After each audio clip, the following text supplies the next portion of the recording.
From Washington, the McLaughlin Group, the American original. For over 3 decades, the sharpest minds, best sources, hardest talk.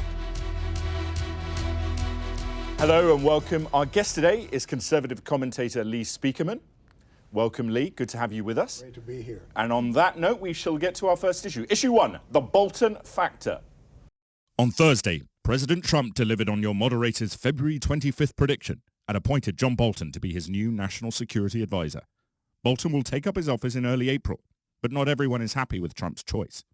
Regarding Bolton as a foreign policy hawk, critics fear his accession may signify the Iran deal's demise. Pat, does the arrival of Bolton signal the Iran deal's demise? I think it's hard to see how the Iran deal survives with Pompeo over at State and the president doesn't like it and John Bolton. You know, Tom, this John Bolton is a honest guy, principled guy. He is an uber hawk. He has called for preemptive strikes on North Korea and Iran. He has called for regime change in both countries. This is a victory for the neocons and the war party, quite frankly. And I don't see how the Iran deal really survives with the kind of opposition it's got and has already had. And more than that, I think we're in for a much more hawkish foreign policy than Trump advertised. Eleanor, does it mean, though, that he's given up on the Iran deal, President Trump, do you think? Or are they still trying to reform it? I don't think you can ever determine what President Trump is going to do until the actual moment. Right. And I think that Pompeo has he's a smart guy, and I think he has his eye on getting a deal with North Korea. And if you pull out of the Iran deal, that kind of ends anything that might happen with North Korea. But I'm with Pat on the Bolton appointment. He is a return to the days of Dick Cheney and preemptive strikes and believing that you can bomb Iran and you can have a military strike on North Korea and that solves our problems. I think the possibility of a military exchange, a nuclear military exchange with North Korea rises, and so does the possibility of confrontation with Iran, unless Bolton somehow just transforms himself. And if he shaves the mustache, maybe. I thought that would save us. Trump didn't like the mustache. But Lee, what do you think about this? I think he's a conservative, not a neoconservative. I think there's a big distinction there. Even the New York Times, not exactly an admirer of the Trump foreign policy or anything about President Trump, has called him fiercely intelligent, which he is. That doesn't hurt. But with the balance that you have now with Bolton, Pompeo, Mattis, you probably have a triumvirate for national security and foreign affairs that's the most formidable we've ever had, or among the strongest we've had since World War II. So you're a fan of this choice? I'm a big fan, and I think it sends a great signal to North Korea via China. Yeah. The very fact that China fears him a little bit, a lot of this talk about a potential preemptive strike and all of that is really aimed at China, not North Korea. Yeah. And because China's the one that's got to put the pressure on North Korea. Clarence, they're not listening. What do you make of it?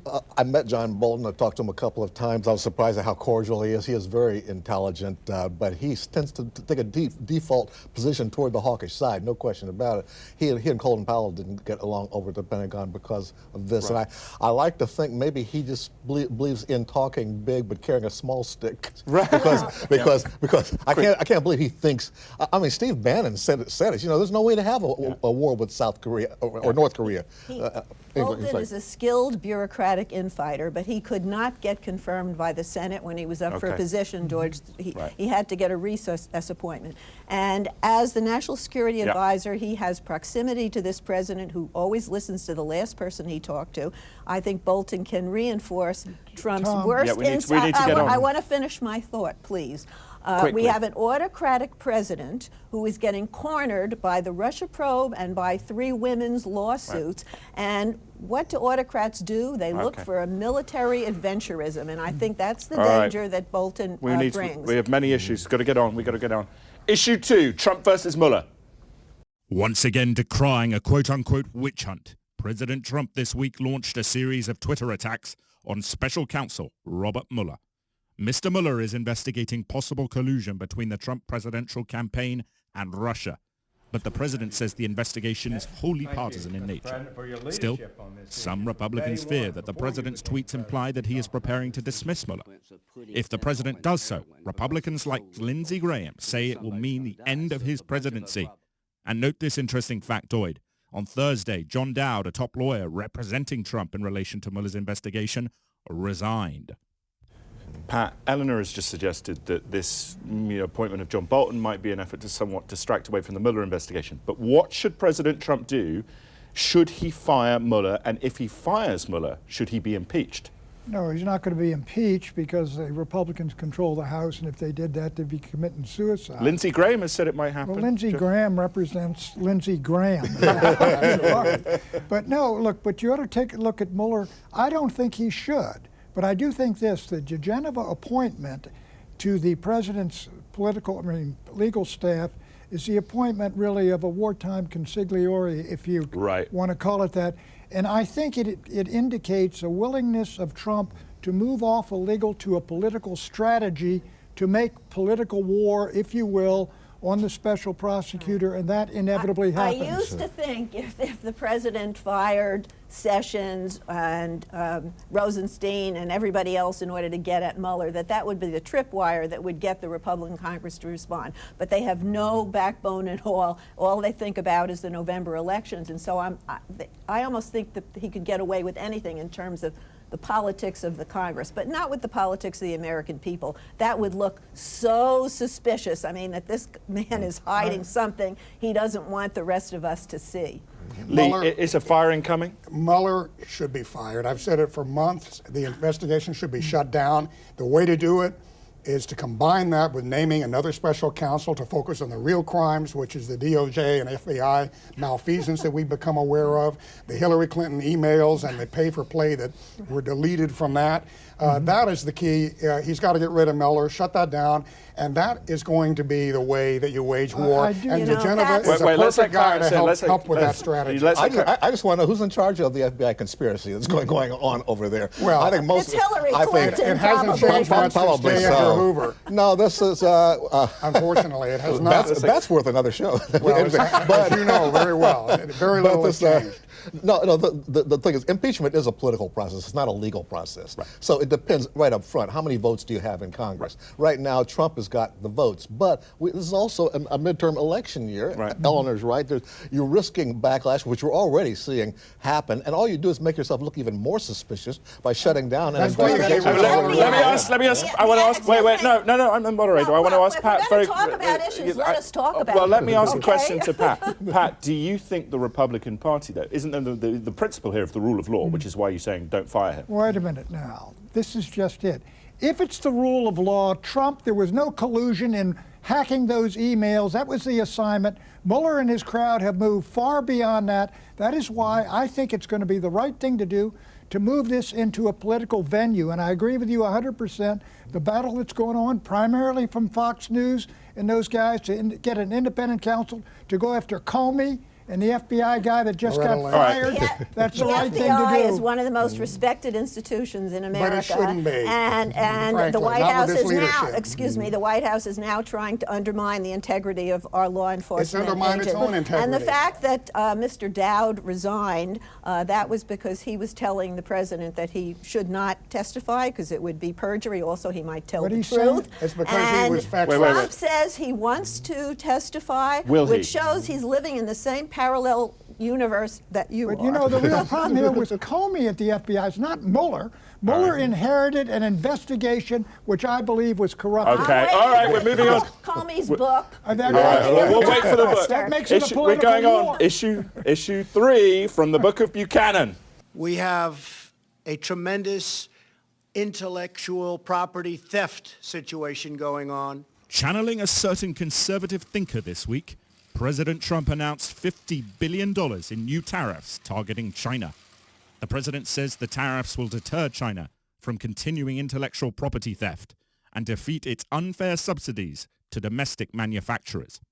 But while analysts say that intellectual property theft costs the U.S. economy hundreds of billions of dollars each year, some are concerned that the president's new tariffs will spark a trade war. After all, China is now preparing its own tariffs targeting U.S. agricultural exports. Question. If China retaliates, will the U.S. economy suffer a slowdown? Clarence? I think China is going to try to tailor this as much as they can towards specific industries that are going to hurt, especially politically hurt Trump. I would imagine they're looking at steel for. Well, yeah, agriculture is a very important one at this point, and I think. I was amused by the ability of China to cut off steel that helps the construction industry that definitely benefits Donald Trump and his industries. You talk about a trade war. In the last 2 decades, China has run up $4 trillion in trade surpluses at our expense. $375 billion last year alone. We lost 6 million manufacturing jobs in the first decade of this century. 55,000 factories. If you look at what's happened to America, we've been the victim of a trade war. Now, I think this is going to be a tough battle, and the Chinese are up to it. The question is, are the American people up to some of the sacrifices that are going to be required to get economic independence back? Walmart is basically a Chinese merchandising market, and that has served many, many millions of Americans, many, many millions of the Trump base very well. So plunging into this, plunging into this, the president can do real damage to the global economy. And it's for the American economy he was hired. There are lots of other people who China can trade with, and China is turning into a huge market that is going to open up further Name to another it. market in the world which is $21 billion. They're evolving. Right. This is not how you wage economic war. All right. Well, we, as Pat pointed out, we have nearly a $400 billion trade deficit with China. If they want to retaliate, let's see how that works out for them. But what about when the T-shirt prices increases? Listen, the jobs are more important. We talked about Walmart. Asia and Guatemala. I'm a big Walmart supporter. I shop at a great place, but the average non-managerial employee at Walmart makes $14 an hour. The average factory worker in the United States makes $24 an hour, $20,000 a year difference, and that is a direct result of our ridiculous trade deal. Okay, we're on to the must go on to the next issue. Issue 4, Facebook and the FTC. These are things that don't necessarily need to be true, as long as they're believed. Executives of Facebook and data firm Cambridge Analytica found themselves in deep water this week when Britain's Channel 4 News aired video of undercover meetings that showed the data firm offering controversial services such as entrapment. Why does this matter for Facebook? Because Mark Zuckerberg's social media giant is now under Federal Trade Commission investigation for allowing the data of perhaps 50 million of its users to be transferred to Cambridge Analytica without authorization. Pat, is Zuckerberg finished? President Zuckerberg's political career is behind him now. But let me say this. I don't look at this with all that gravity. Look, this is voter profiling. It's getting more and more sophisticated. It's going on and on. You got Facebook. We're not going back. It's not like the old days. And everybody's going to be able to do these sort of things. Do you have a Facebook page? No. Eleanor, do you have a Facebook page? I have a Facebook page, but I certainly don't live on it. But a lot of people do, and young people though are saying Facebook is yesterday. So but he has a business model here where he exploits user data and makes a lot of money. I mean, Facebook has more money than most countries.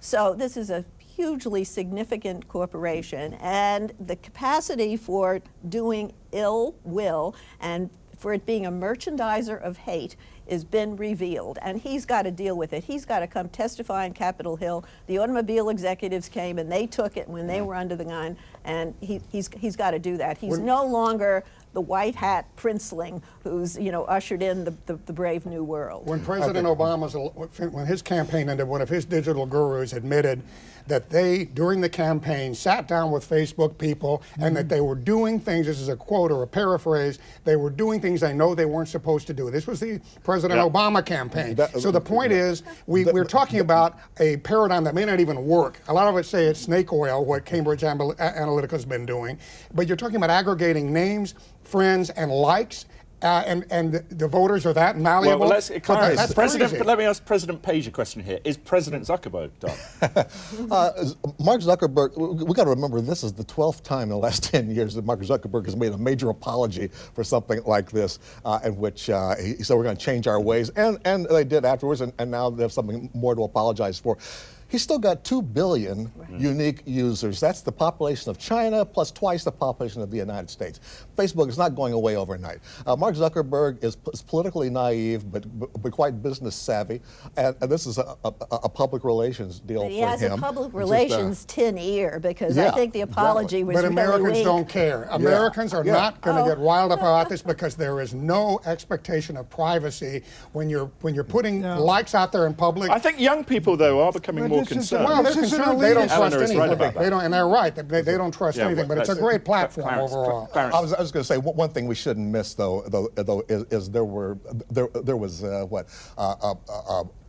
misguidance, if you will, as far as how my data was going to be used after I filled out the questionnaires. No I just said no transparency. Well, the key is disclosure, not regulation. Disclosure, not regulation. We're going on. When we come back, Saudi crown princes and autonomous cars. And as always, tell your friends they can watch us anytime from Sunday 1 p.m. Eastern at McLaughlin.com.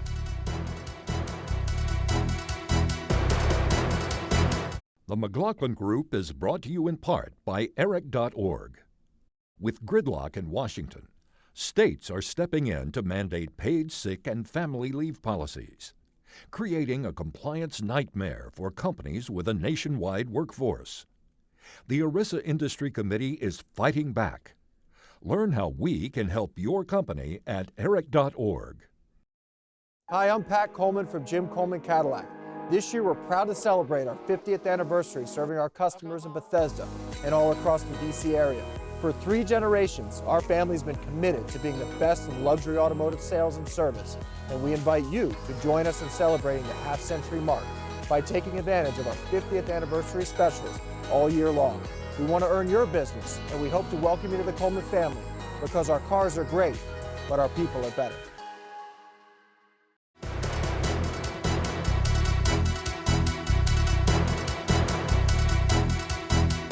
Issue 5, MBS comes to Washington. $533 million, $525 million. That's peanuts for you. Should have increased it. $880 million. President Trump brought out the charts as he welcomed Mohammed bin Salman to the White House on Tuesday. Trump hopes that the 32-year-old Saudi crown prince will increase his U.S. investments. But bin Salman's plans for the future were also on the Washington agenda. Slated to replace his ailing father, King Salman, on the throne, the Crown Prince is leading a major reform of Saudi Arabia's economy and society. Steps taken thus far include allowing women to drive, imprisoning dissenting clerical and political voices, and building a supermodern city named Neom. Yet bin Salman's youthful smile also hides a harder edge. Determined to constrain Iran, the Crown Prince is leading an aggressive campaign against Iranian-supported proxies in Yemen. That conflict has cost thousands of civilian lives. Clarence, I bet our namesake is laughing from heaven at that opening sequence with Trump and the charts. But let me ask you, should we be doubling down on bin Salman, as the president seems to be doing? Well, there's serious concerns about human rights violations, both in his internal cleaning up, if you will, of the aristocracy, and also that war in Yemen is very troubling. And that is a... And there was a vote in the Senate this week that actually didn't... It's kind of like doing Syria by proxy here for us. So you say be cautious. Our hands shouldn't be dirty in that kind of situation. Yemen is a horrific humanitarian disaster, and MBS is the prime architect of that. Also, the steps he's taken on reform, it's a pretty low bar, and I don't think he's done anything about the exporting of that toxic Wahhabi ideology outside of the country, which gave rise to the 9/11 bombers. So you say the optimism is... I'd be very wary of him. I don't think we got any other choice to go with him. But look, this Yemen war, I mean, they're saying it's an Iranian operation. The Houthis overthrew that government long before any Iranians got in there. I think he's got himself bogged down in Saudi Arabia's Vietnam. I think he's taken on an enormous amount. I think we got to go with the guy because he's the only guy there. But I'll tell you, he's just taken on an awful lot of enemies. And I wouldn't be surprised if something happens in Saudi Arabia about him. Well, he's our bulwark against Iran, as you've said. Speaking of Iran, ironically, people have said that compared to Saudi Arabia, Iran is Switzerland in terms of human rights. But the upshot is that Saudi Arabia is absolutely crucial in fighting and taking on Iran in the Middle East, fighting without engaging militarily if we're going to do that. MBS will be behind Bolton and all the folks that want to go which to is war, a good thing. as will Bibi Netanyahu and the neocons and the liberal interventionists. This is why you got a whole coalition. Interventionists are not going to be behind Bolton. Well, they'll be behind. I speak for them. They are behind battling with Iran. You read the Washington Post. Is there any voices there that aren't? No, the liberal interventionists are for keeping the Iran deal, Pat. Well, you should never fall in love with a foreign leader. They'll always let you down. But the upshot is we've got to have them solidly working with us against Iran. Israel, Saudi Arabia, United States is the only counterbalance to Iran. We've got to stop that. And the Wahhabism, they've got to quit exploiting Wahhabism. Very quickly, young people in Saudi Arabia, large young population, if there's any effort at reform, isn't that important for us so they don't become the next ISIS? Yeah, they're very afraid that the country's going to fall victim to the Arab Spring, if you will. But they have done nothing. You have hundreds of very wealthy princes living high on the hog, and then you have a population that's basically bought off to stay quiet. Very quick. He bought a yacht that he saw on the Riviera for $450 million. This is a reformer? Okay, all right, moving on. Issue 6, where's the driver? I just want my ray of sunshine. Efforts by ride-sharing firm Uber to develop driverless cars suffered a blow last Sunday when a pedestrian in Tempe, Arizona was hit and killed by one of its autonomous vehicles. While the Tempe Police Department does not believe the Uber vehicle or its supervising driver are to blame for the incident, some are arguing for more regulations to manage driverless research. Others disagree. They claim that the safeguards in place are significant and that new regulations would risk Uber, Google and others relocating their driverless research projects abroad. Question. McLaughlin Group view it. Ethan Hatami asks, can we imagine a future where some individuals ride around in autonomous vehicles while plebeians stand by and risk being killed by their wealthier neighbors' self-serving algorithms? Lee. Well, I don't know about that. I don't have a good answer to that. But I think autonomous cars are a crucial part of our future. And if we seed that, overregulate that, if we poison the seed before it can sprout, China is going to simply dominate this crucial area of technology. China's trying to build a massive fleet of autonomous cars. They should be electrified. Elon Musk has said he believes human drivers are going to be banned in the future. The Buchanan tariffs will take care of those Chinese cars. It's plebeians, I believe. But look, this is coming. Thank you for the correction. This is coming. There's no doubt about it. There's going to be, just like the original automobiles, tremendous number of accidents. Try to minimize it. But you can't stop the future from arriving. Driverless cars are actually safer than the ones propelled by humans. Yeah, exactly. Someone who was just a victim of a distracted driver. In this particular incident in Arizona, I think, there was a person in the car who was distracted. So they're here to stay. It's human error. Oh, yeah, well, they're here to stay. Statistically, yeah, they are safer, and they are here to stay. But this is going to be a generational thing, though. For those of us who are really hardwired now to driving a car and having control, it's going to be a very difficult adjustment. And what you young people, though, are going to be in better shape to adjust to that. But there was also a headline this past week, though, that Uber may have been fudging their own statistics as far as the reliability is concerned. So there's more to come on that. And very quickly, we're going to do a roundtable here. What do people think about President Trump's deregulation of drone research? He deregulated from Obama. Good or bad? I think it's terrific. Pat? Good. Eleanor? No. Bad. It's coming. Sooner or later. Okay. I say it's good, but on that broad note and 6 issues, and I think we'll liberate the panel next week from 6 issues, we will be right back with predictions.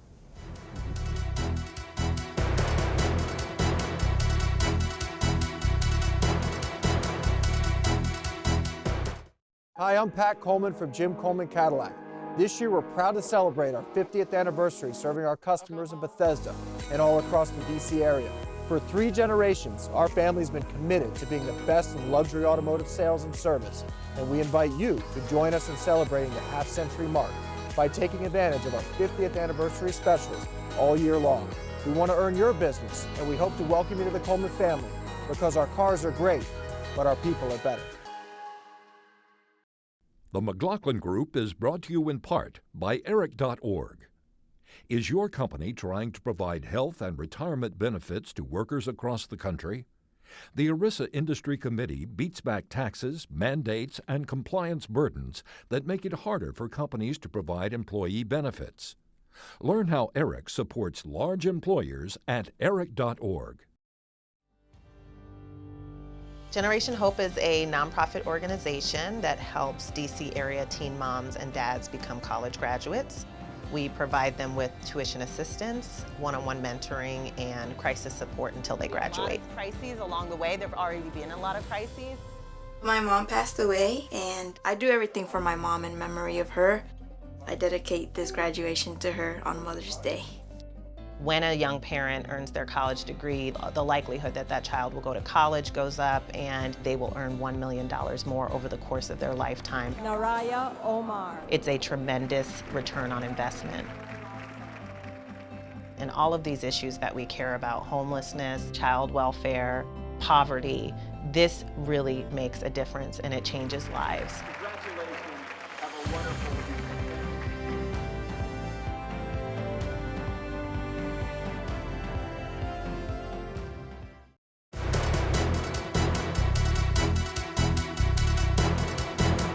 Predictions, Pat. Next week is Holy Thursday, Good Friday, but in the Middle East, in Israel, it is Passover, and they're planning an awful lot of demonstrations against the Israelis by the Palestinians, confrontations on the West Bank and in Jerusalem. Eleanor. Bolton is a skilled bureaucratic infighter. He knows how to work the system, and we know what he believes. If he wants to carry through on those beliefs, the potential of a military clash with Iran and North Korea just rose significantly. Okay, Lee. Well, as you heard earlier, I think that Mueller should be fired and the investigation should be shut down, the so-called Russia collusion, that it didn't exist. I think that if President Trump does that, and even if he doesn't, but if he fires Mueller, it will be a net political positive 1 year from now or 7 months from now. It will be a net political positive, and it'll gin up his base. That's a big and one. not hurt him anymore with the rest. All right. I think President Trump's failure to get funding for his wall in this last round, his best chances for getting the wall have passed for his presidency. A big omnibus bill there that, that a lot of Republicans or conservatives are upset about. How do you, you think he should have signed it, though? Oh, he really had no choice. Okay. I'm sure he could have brought him back for a couple of weeks. All right. Yeah, a couple of weeks, yeah. Okay, my little prediction. In the coming weeks, I predict the bloodshed in the Balkans will increase as sectarian tensions again boil over. Pay attention to that. It's an undercover story. And here's a random fact. 24 years ago today, the last U.S. military personnel were withdrawn from Somalia. Their evacuation followed the infamous Black Hawk Down or Battle of Mogadishu incident. In particular, we remember two Delta operators, Randy Shugart and Gary Gordon, who died in that battle after very courageously requesting permission to save a downed U.S. aircrew. Thank you very much, panelists, for an entertaining and stimulating and long-issued discussion today. We hope you will join us next week. But until then, make sure to follow us on Twitter at McLaughlin Group and visit our webpage, mclaughlin.com, where your friends can watch this show. Auf Wiedersehen.